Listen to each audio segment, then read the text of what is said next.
Welcome to another episode of Foresight TV. I am here with my friend Dr. Bill Thomas, and you have got a new really cool thing you're working on that we are going to be talking about today. But Well, before we get into it, wait, hold on. I gotta take care of some business here stuff. listen, you take care of it, man. Here we go.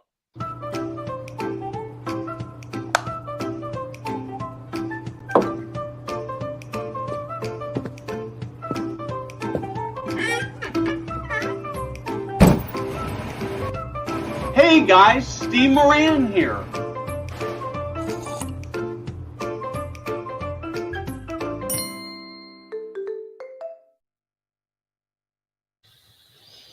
Okay, all right. I'm just telling you, I someday want to grow up and have an animated opening for me. Someday. You know, you could have for a few $100, we could connect you with our animator, but you should have one. Okay, I should have one. That would be fun. Yeah, you should. So you've got this new cool thing that you're doing. Talk to me about what it is. Well, first thing I got to say is when I have something new and cool and happening, I come and talk to you. That's the first thing. So I have been working. Some of your viewers know I've been working with a company in Minneapolis called LifeSpark, which is really dedicated to kind of bringing population health into the lives of seniors in America and people living in senior living. So I've been working on, they gave me this responsibility, which I've been working on really since the beginning of COVID, which is people need more strength, purpose, and belonging. Go figure out how people can have more strength, purpose, and belonging.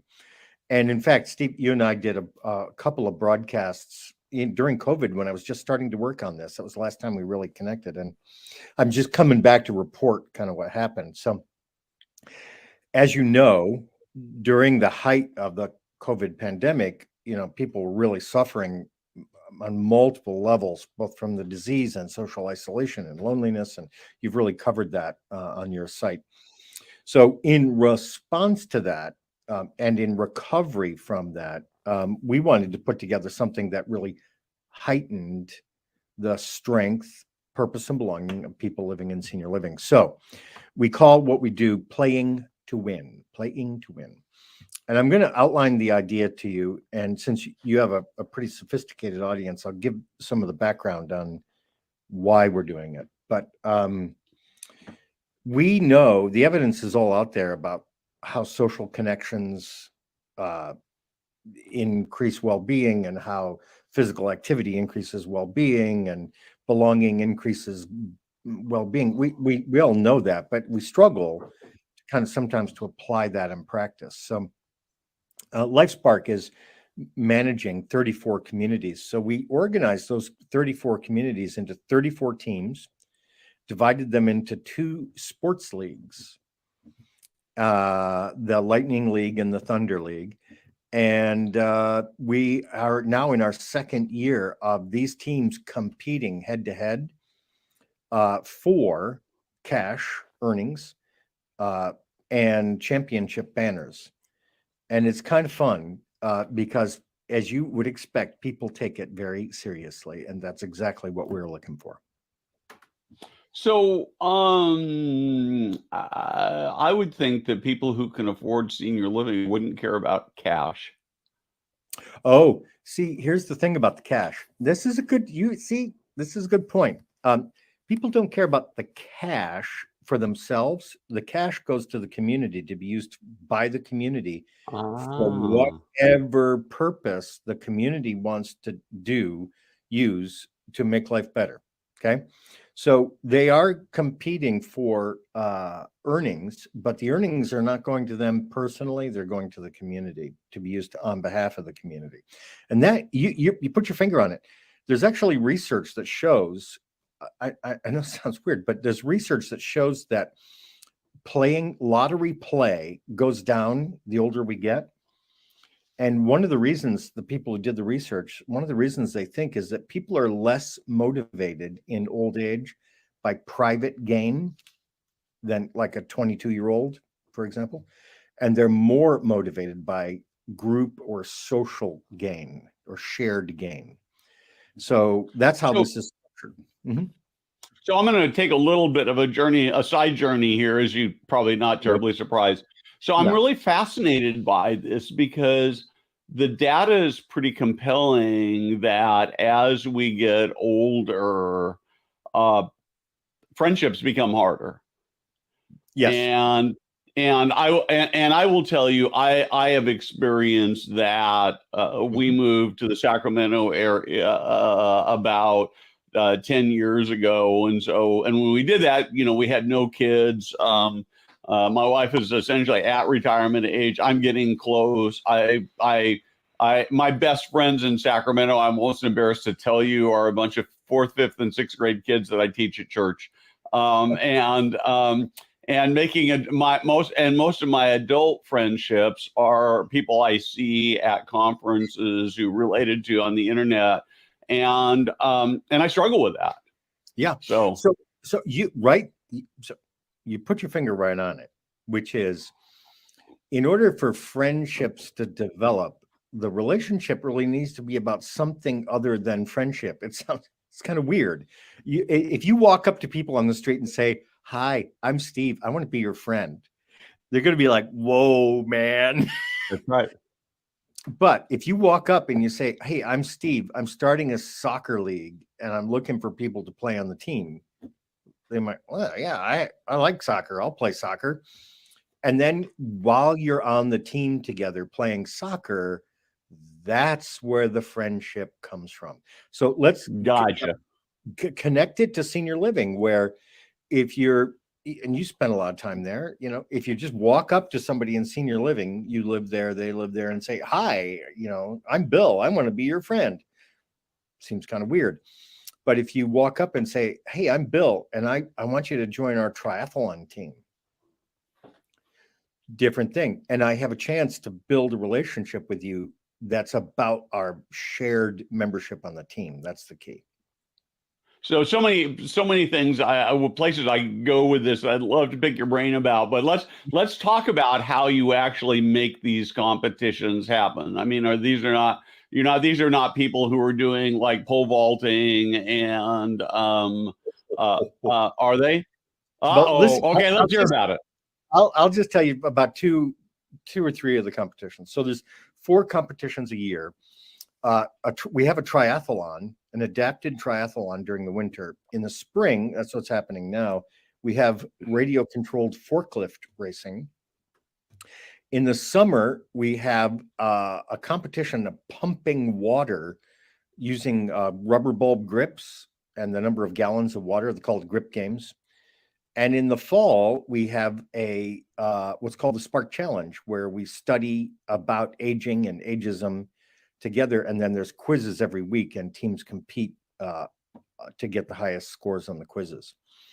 So as you can see, we're looking at different parts of wellness, large motor function and balance, fine motor kind of strategy, grip strength, which, as you know from your reporting, is very important, and knowledge about aging.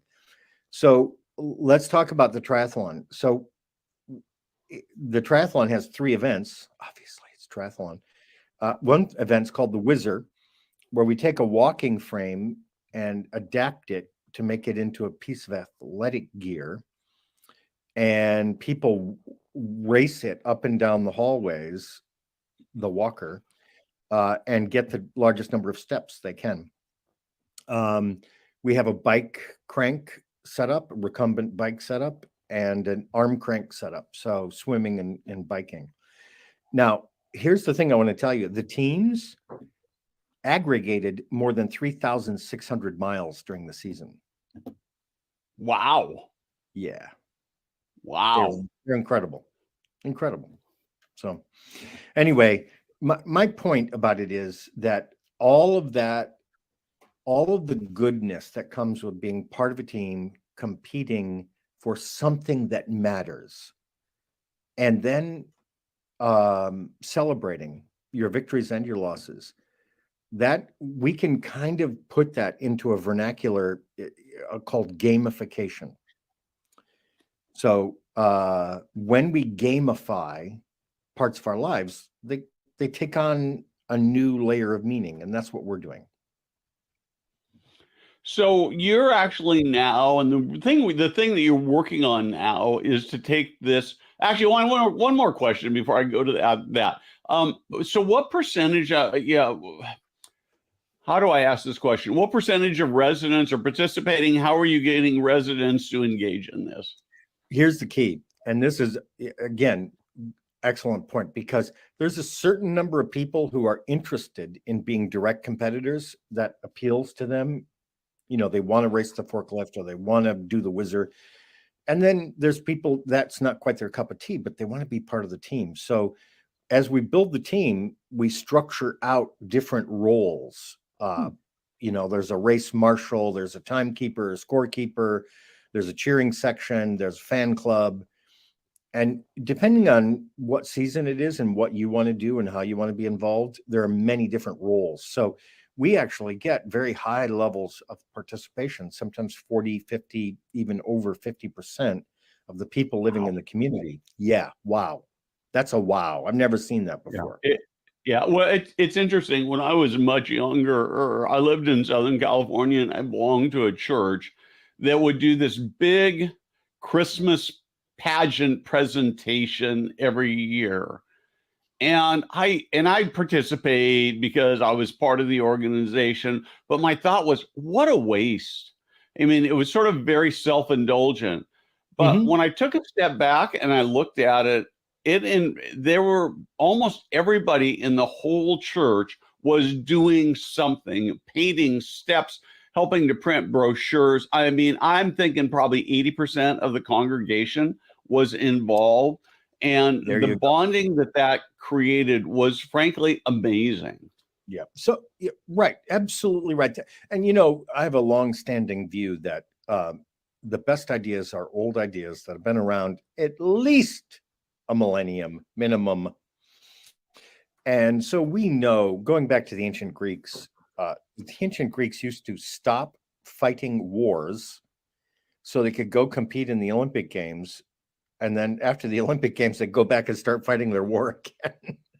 I mean, we know that this idea of team-based competition is really powerful. And, we have a saying that aging is a team sport. So we think that this fits with that.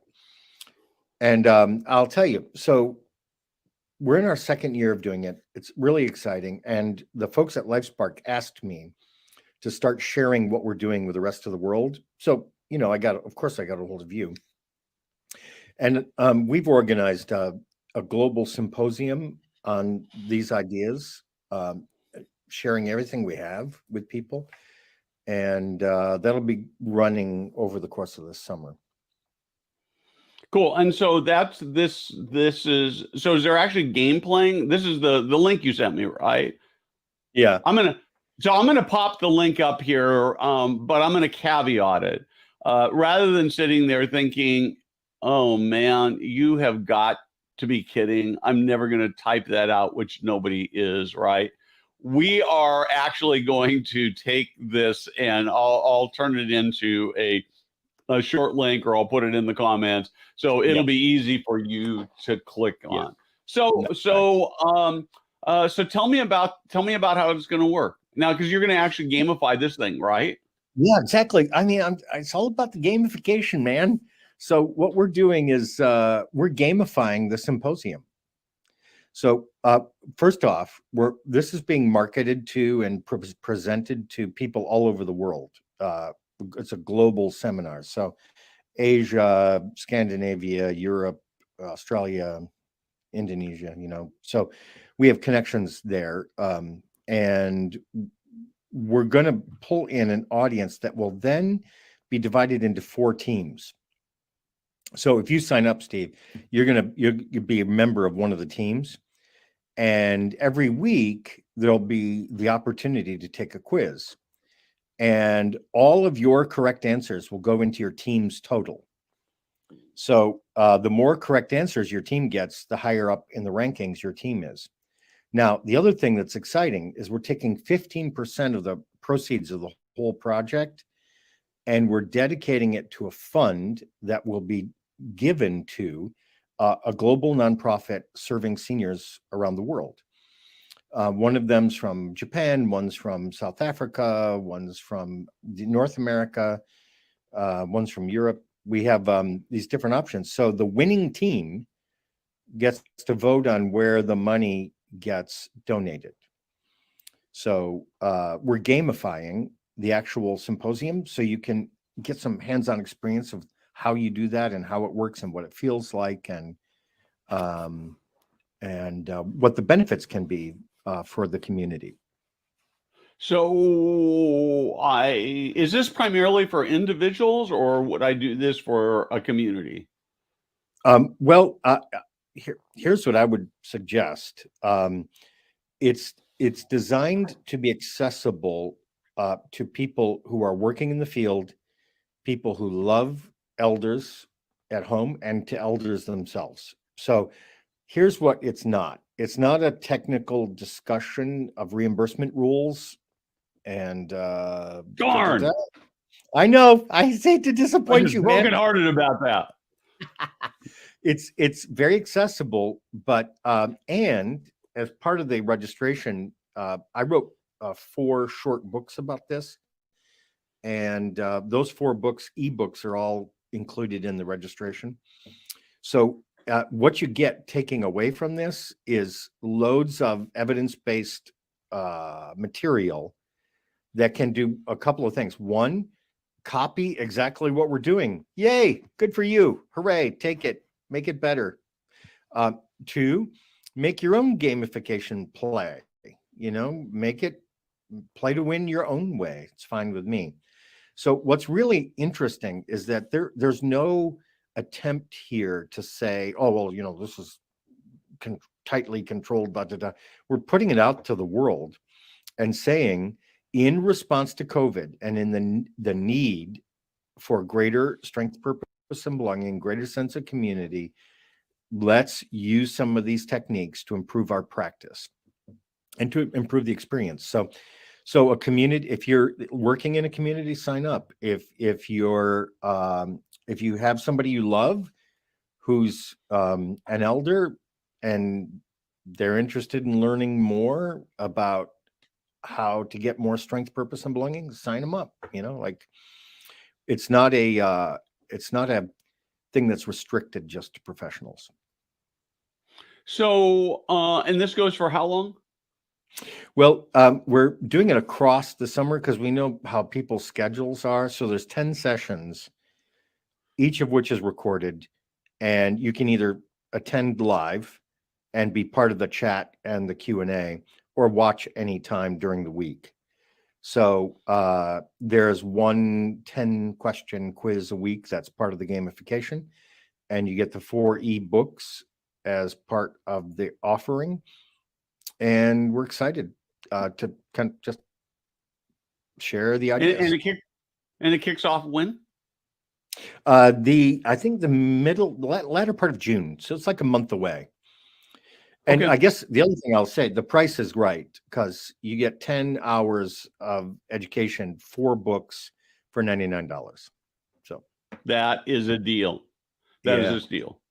Is there just because some in our audience will ask, are there CEUs? There are certificates for attendance, which can then be converted. You can convert to CEUs for your own with your own local or professional body. This is so good. I belong to a couple of Facebook groups for activity directors, and I'm not an activity director, so I'm mostly just a lurker. I use it as a place to learn, to hear what people are thinking about. As you know, because you've been a keynote for us, we do a virtual event for life enrichment directors each year. That's coming up again in July. But one of the complaints I hear over and over again, I see it over and over again, is I plan these great programs. And I sort of put the great in quotes, right? And nobody shows up. Right. Or that they'll only show up for bingo, which sort of comes back to this gamification thing, right? It's a clue. Bingo is a clue. But you know, what bingo doesn't offer? The team. You know, I mean, it's competition. Yes. We don't know how it's going to turn out. Yeah. But it's every person for themselves. And you know what? It's a lot more fun to be in it together, and to be competing against another group of elders together. And I'll say we designed our competitions so that nobody can drop the pass in the end zone and lose the game. You know, everybody that participates adds to the score. And if you can turn one crank or take one step or pump one bulb of water, then you've added to your team's success. And we think that's important. Yeah, well, it's really interesting. This may be a weird stretch, but let me try it anyway. To me, it's a little bit like dieting, right? Right. It's easy to think that one cracker or one cookie is just 25, 50, 100 calories, right? But you do that once or twice, and then you do that every day once or twice, and pretty soon you look at that and say, I've eaten 3,500 calories in a 10-day period of time, and that's a pound. Yeah, right. And that's on the negative side. And so this is like indulging your dieting only for a positive purpose. I don't know whether that makes any sense or not. But. Well, actually it does. So let me tell you. So there's a lot of research that people who get together and share the experience of trying to lose weight, for example, do better than people who try completely on their own. So, in fact, one of the 4 books that the attendees of the symposium get is titled Better Together. And we just think that I say we in the field, we've missed out by making wellness about me, about individuals. And you mentioned bingo. Bingo's about individuals.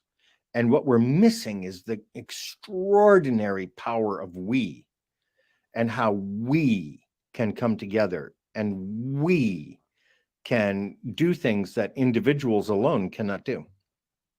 Well, and I think that this is so fascinating to me because I think this is an area of tremendous weakness in senior living, except that I think that one of the big wins that came out of COVID was that whether you were a resident or a team member in a building, they were all in it together to fight this enemy called COVID. And it was really powerful. Agreed. Look at, you know, we human beings, we struggle to make relationships and to find and sustain friendships away from or outside of shared struggle. Who wants shared struggle? Nobody wants shared struggle. I want things to be easy. I don't want bad things. But you watch any group of humans anywhere facing a collective risk or danger, and whoosh, they come together. So we are just leveraging that deeply innate human characteristic and applying it in a context that everybody's familiar with, sports competition. But it's the desire to come together that's really the key here. So I sort of related to this whole question, and I don't know whether you're addressing it in the things you're doing or not. But one of the things I hear a lot as I talk to residents is they kind of feel like they're, I don't know, how do I say it? In competition or knocking heads with team members not necessarily so much frontline team members with leadership. How do you use this team concept to put residents and both corporate leadership and local leadership on the same team? So LifeSpark is doing a couple of things. One, the championship banners that a team earns hang in the lobby of the building, and it is we refer to, in the context of these competitions, the executive director of the community is called the general manager of the team, and LifeSpark has added how well a team performs in competition to the executive director's evaluation of performance. Wow, that's So, pretty cool. yeah. So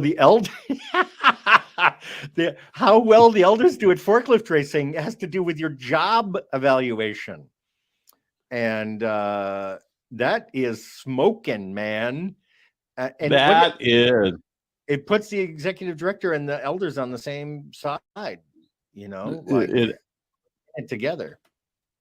it absolutely does. So I want to do a couple of lightning round questions for you. You haven't seen these in advance, and so this is going to be a little bit nervous. So I'm going to make you, if you're willing, I'm going to start with a really easy one. Okay. The first one is this: would you rather read a book, listen to a book, or watch a video? Read a book, unquestionably. I will just say lightning round. When I was a kid, a librarian saved my life and introduced me to books, and I've been in love with them ever since. So. Yeah, I'm much more of a reader than I am. Although I will tell you, when I'm out walking, listening to a podcast does a lot for me. Okay, what's your biggest pet peeve?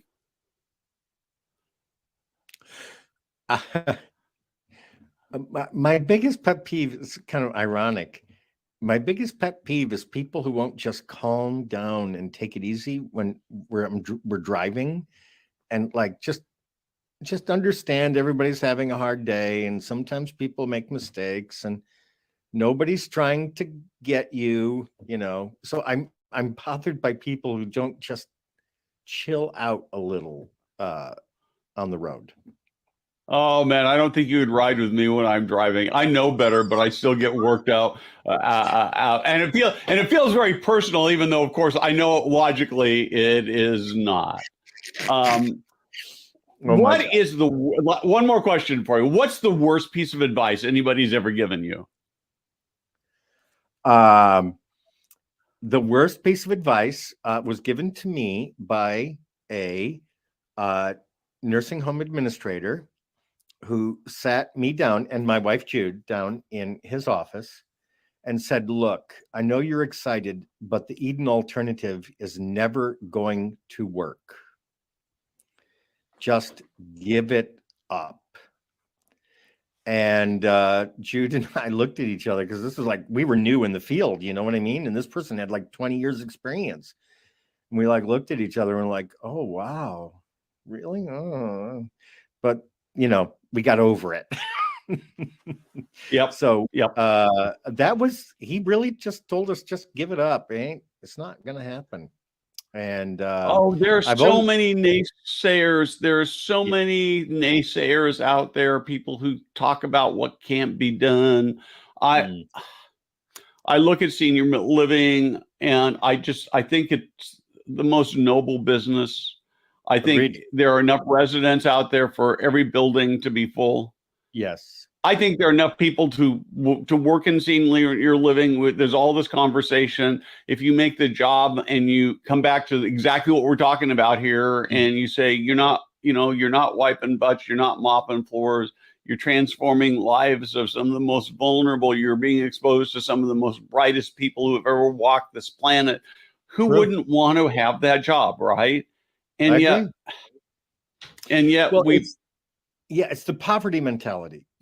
There's a certain group of people in the field who have a default setting of we can't do it, it won't work. I get it. And this symposium, I'm targeting to the group of people who don't belong to that group. The people who are saying, you know what, I'm looking for something that can improve my practice or make life better for the people I care about. Those are the people we want to have in the symposium. And I know those are the people who watch you, and I'm really happy and honored that you gave me a chance to come on and chat with you. Well, I'm really excited about it. I haven't signed up yet, but I'm going to do that. And Yay! I've got a couple of other people in my household and family who I think should probably do that. And so I'm going to push some other people to do that. Cool, man. And you know what would be really fun? You probably can't do it at this point in time. It'd be really cool if you could make some smaller groups. So that if I could go get 8 people that I knew and created my own little sub team, wouldn't that be fun? Or Yes. even look at even in my senior living community, and I could do it either with other team members, or I could do this with other residents, and I could sign up, and maybe you'd even give us a discount if we did that. Yeah, I love it. That's a great idea.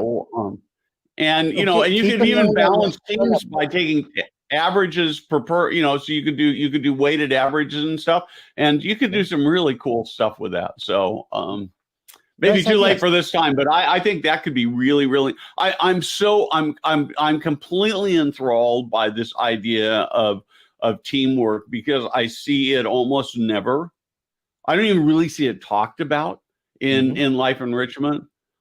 So the elders are the heart of it. That's the key. Yeah, absolutely. Well, Bill, we are about out of time. Thank you very much. I love talking to you. I love your passion for the elders. I love your passion for people. I love your passion for status quo never being okay. And with that, we will be back next week with another show. Bill, hold on for just a second after we are done here.